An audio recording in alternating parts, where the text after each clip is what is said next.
சரி, அமெரிக்காவில் ஒரு பட்டணத்துல ஒரு ஃபேமஸ் டாக்டர் இருந்தார். இது நடந்தது. நான் சொல்றது முக்காவாசி நடந்தது. 99% நடந்தது. முக்காவாசி ஒரு ஃபேமஸ் டாக்டர் இருந்தார் அமெரிக்காவில், ஒரு பெரிய அவருக்கு பேரு மார்க். என்ன பேரு? அந்த டாக்டர் கேன்சர் ஸ்பெஷலிஸ்ட், இது புற்றுநோய் ஸ்பெஷலிஸ்ட். ஏன்னா அந்த பிள்ளைகளுக்கு தான் அவர் என்ன பண்ணுவாரு, ட்ரீட்மெண்ட் கொடுப்பாரு. அவர்கிட்ட போக எந்த பிள்ளைகளும் லுக்கிமியானோ இல்லை கேன்சர்னோ அதுவோ நினைப்பது கிடையாது, இறந்ததே கிடையாது. அத்தனை பிள்ளைங்க அவர் என்ன பண்ணிடுவாரு, சுகப்படுத்துவாரு. அவ்வளவு பெரிய ஃபேமஸ் டாக்டர் அவர். ஒரு நாள் அவருக்கு ஒரு பெரிய கான்ஃபரன்ஸ் பக்கத்துல, அவர் ஊர்ல இருந்து ஒரு 2 மணி நேரம் ஃபிளைட்ல போவோம். 2 மணி நேரம் ஃபிளைட்ல போறது. டாக்டர் பேர் தான் அவர் என்ன வியாதியை குணப்படுத்துவாரு, கேன்சர். 2 மணி நேரம் போகிறோம். ஃபிளைட் புக் பண்ணியிருந்தாரு. இங்கிருந்து திருச்சி வந்துச்சியா, இங்கிருந்து திருச்சி போனா 1 மணி நேரம் காரில் போனாங்க. அதே ஃபிளைட்ல போனா 1 மணி நேரம் போயிடும். அப்ப அது போல ஒரு ஊருக்கு போறது அவர் புக் பண்ணாரு. ஃபிளைட் ஏறிட்டாரு. 2 மணிக்கு ஃபிளைட் ஏறாரு. அவருக்கு 6 மணிக்கு இருந்தாரு. பெரிய கான்ஃபரன்ஸ். அவர் போய் அந்த கான்ஃபரன்ஸ்ல பேச போறாரு. எப்படி எல்லாம் கேன்சரை குணப்படுத்துறேன் அப்படின்னு சொல்லி பேச போறாரு. அப்படி போகும்போது அவர் போற ஊருக்கு வந்து ஒரு பெரிய சூறாவளி காத்து புயல். அப்ப 1 மணி நேரம் ஃபிளைட்ல ஏறி 1 மணி நேரம் ஆயிடுச்சு, 1.5 மணி நேரம் ஆயிடுச்சு. பையன் என்ன பண்ணிட்டாரு, இதுக்கு மேல போனாக்கா அங்க போய் இறங்க முடியாது. என்ன பண்ணாங்க, சூறாவளி காற்று அந்த புயல் அந்த பட்டணத்துக்கு வந்து கான்ஃபரன்ஸ் நடக்க வேண்டிய பட்டணத்துக்கு அது நம்ம ஃபிளைட் அது கொண்டு போய் என்ன பண்ண, ஃபிளைட் எல்லாரும் இறந்துருவோம் என்ன பண்ணுறாங்க, முன்னாலே இறங்குற ஃபிளைட் அப்படின்னு என்ன பண்ணிட்டாரு, திருச்சி போது அணிலூர் இறங்குறாரு. என்ன ஆனால் ஃபிளைட் இறங்கினாலும் இந்த டாக்டர் என்ன பண்ணணும், அந்த கான்ஃபரன்ஸ் போய் ஆகணும். 6 மணிக்கு கான்ஃபரன்ஸ் அவர் போய் ஆகணும். மழை ஆயிடுச்சு. அரியல பரப்புல திருச்சி போன எழுதுறோம். ஒரு 1/2 மணி நேரம் தான் கார்ல. அவர் என்ன பண்ணாரு, ஓடி போய் ஒரு காரை ரெஸ்ட் பண்ணாரு. அமெரிக்காவில் என்ன பண்ணுறாரு, காரை நீயே தான் ஓடிட்டு போனாரு. அது காரை ரெண்ட் பண்ணாரு. அவருக்கு ரொம்ப அவசரம். 6 மணிக்குள்ள போய் பிரசன்டேஷன் கான்ஃபரன்ஸ்ல பேசணும். எல்லாம் நடைமுறை வெயிட் பண்ணிட்டு இருப்பாங்க. அந்த பதத்துல என்ன பண்ணாரு, திருச்சி பக்கம் போவாங்க. என்ன பண்ணாரு, வேப்பூர் பக்கம் திரும்பினாங்க. அவசரம் விரும்பி வந்தாங்க. அப்ப இந்த புயல் என்ன பண்ணிடுச்சு, அங்க போற புயல் திருப்பிச்சு. திருச்சிக்கு போற புயல், திருச்சிக்கு போற புயல் என்ன பண்ணிடுச்சு, எந்த பக்கம் திருப்பிச்சு, வேப்பூர் பக்கம் திரும்பிச்சு. வேப்பூர் பக்கம் திரும்பி வர புயல் அடிக்குது. ஏன்னா காட்டு பக்கம் போயிட்டாரு. சின்னதாக பக்கம் தப்பா போயிட்டு அங்க ஒரு வீடு, தனியா ஒரு இடத்துல ஒரு வீடு, ஒரு சின்ன வீடு. மழை பயங்கரமா அடிக்குது, காத்து பயங்கரமா அடிக்குது. என்ன பண்ணாரு, காலுக்கு பின்னாடி அந்த வீட்டுல ஓடுறாரு. அந்த வீட்டுல ஒரு அம்மா இருக்கு.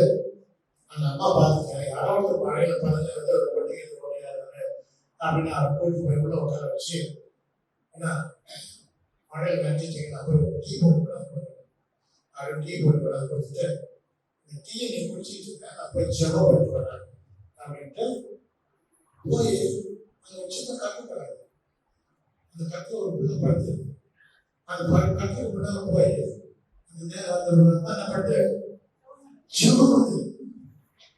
ஜெபம் பண்ணிட்டு வந்து, அப்ப அந்த டாக்டர் இந்த டீயெல்லாம் குடிச்சுட்டு கேட்கிறாரு அந்த மாதிரி, நீ போய் ஜெபம் பண்ண எதுக்கு ஆண்டவர் சுகமாக்க போய் சொல்லி பண்றியா? இந்த பக்கம் எதுவும் ஆத்ம கிடையாது, ஒண்ணு கிடையாது. இந்த பக்கம் டாக்டர் ஒண்ணு சரி கிடையாது. நீ எப்படி என்ன தைரியத்துல ஆண்டவர் போய் கேட்டாங்க, ஆண்டவர் செய்வாருன்னு நினைச்சிட்டு பண்ற. என்ன உனக்கு ஏதாவது யோசிக்கிறது அறிவு இருக்குதா அப்படின்னு அந்த டாக்டர் கேட்கிறாரு. அந்த அம்மா அப்ப அழுதுட்டே சொல்லுது, எனக்கு இருக்கிற ஒரே பையன், என்னுடைய ஒரே பையன் இவனுக்கு என்ன கேன்சர் நோய். இந்த கேன்சர் நோயை தீர்க்கணும்னாக்கா இந்த அமெரிக்காவுக்கு ஒரே ஒரு டாக்டர் தான் இருக்காரு. அவர் பேரு மார்க்கு. அந்த டாக்டர் கூட்டு போனதான் இந்த வியாதி சமமாகும். ஆனா எனக்கு அது பணம் இல்லை. எனக்கு அதுக்கு வசதி இல்லை. அதான் நான் என் ஆண்டவரை ஜெபிக்கிறேன், அவர் ஏதாவது பண்ணுவாரு அப்படின்னு. புரியுதா? அப்ப அது வந்து நிக்கிறது யாரு? மார்க், அந்த டாக்டர். இந்த அம்மா ஒரு நாள் அந்த பையனுக்காக ஜெபிச்சிருக்கு. ஆனா அந்த நாள் அந்த ஆண்டவர் தெரிஞ்சிருக்கிறது, நீ கேன்சர் போய் என்ன பண்ண வேண்டியது, கான்ஃபரன்ஸ் போய் என்ன பண்ண வேண்டாம், ஒரு ஆணை கொடுக்க வேண்டாம். ஆனா என் பிள்ளை என்ன பண்ணேன், அப்ப பாரு ஆண்டவர் என்ன பண்ணாரு,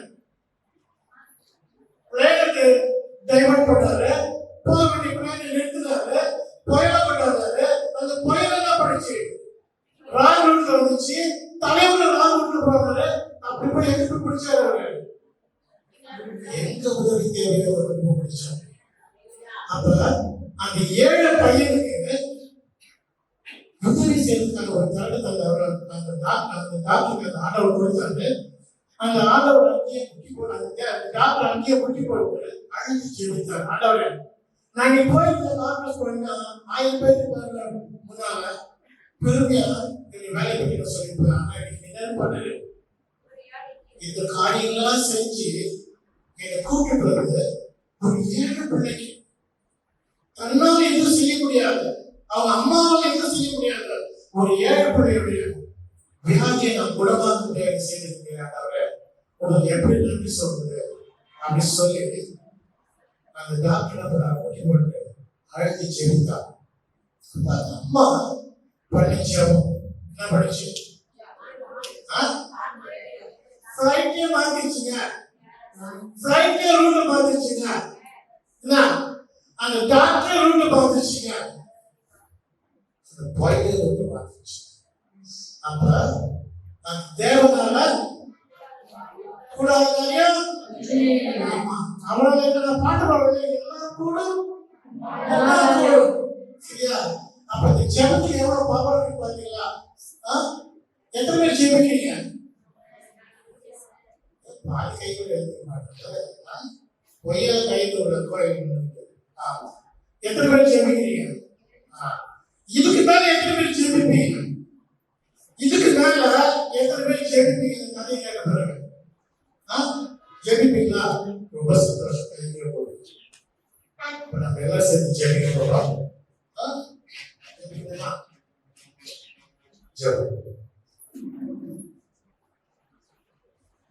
தேவாதி தேவன், கர்த்தாதி கர்த்தாவே, ராஜாதி ராஜா, நான் என் வாழ்க்கையில சொல்றேன், எத்தனையோ கஷ்டங்கள் நடந்து வர சொல்றேன், எத்தனையோ கஷ்டங்கள் நடந்து வர சொல்றேன், எத்தனையோ பிரச்சனைகளை சொல்றேன், நான் இருந்தாலும் சொல்றேன். உங்க நோக்கி கூப்பிடுறது உண்மையா உங்க நோக்கி கூப்பிடுறது சொல்றேன். நீ சமயமா இருக்கு சொல்றேன். இந்த நாளில் நாங்கள் உண்மையா நடந்த ஒரு கதையை கேட்டு சொல்றேன், உண்மையா நடந்த ஒரு கதையை கேட்டு சொல்றேன்.